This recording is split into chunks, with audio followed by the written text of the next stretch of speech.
I believe in second chances, clean slates, fresh starts, and new beginnings. And there is no question, after reading through the Bible, that God does too. I'm very thankful for that truth because when I was released from state prison, that's precisely what I desperately needed. Humanity needed one too after the flood, and God, in His wondrous mercy and grace, was willing to give them one. The Bible says, God remembered Noah, and He sent a wind over the earth, and the waters receded. Then God said to Noah, "Come out of the ark, you and your wife and your sons and their wives. Bring out every kind of living creature that is with you, the birds, the animals, and all the creatures that move along the ground, so they can multiply on the earth and be fruitful and increase in number upon it." Then God blessed Noah and his sons, saying to them, "Be fruitful and increase in number and fill the earth." God's words to Noah take us back to God's words to Adam at humanity's inception. I find myself holding my breath here as history unfolds. Adam and Eve had tasted the forbidden fruit and brought sin's bitter curse upon humankind. But now that the flood of God's justice has cleansed and purified the earth, is humanity being given a completely new beginning, free from sin's curse? Have the consequences of Adam and Eve's rebellion also been drowned in the waters of the flood? Alas, the answer to that question is not what we would wish. After the flood, Noah lived 350 years. Altogether, Noah lived 950 years, and then he died. Noah had found favor in the eyes of the Lord. Noah had been preserved from the flood of God's judgment.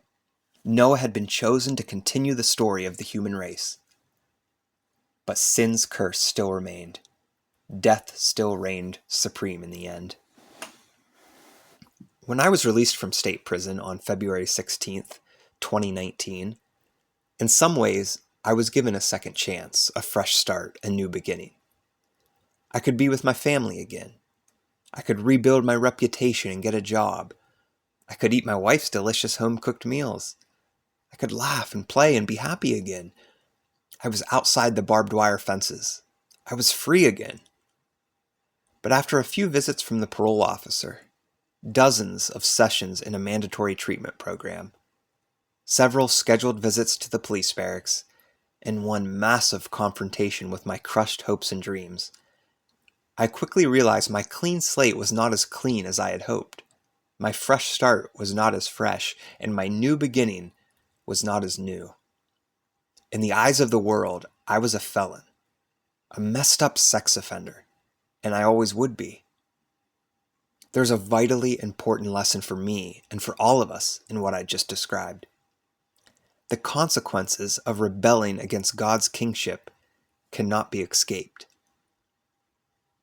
When the door of the ark was opened, when Noah stepped out into a new beginning, onto a land purified from humanity's wickedness, I imagine he hoped he was stepping out into paradise, into a new Eden, into God's presence, into his eternal home. But at the age of 950 years, Noah died. Earth, even this earth cleansed by the waters of the flood, was not home.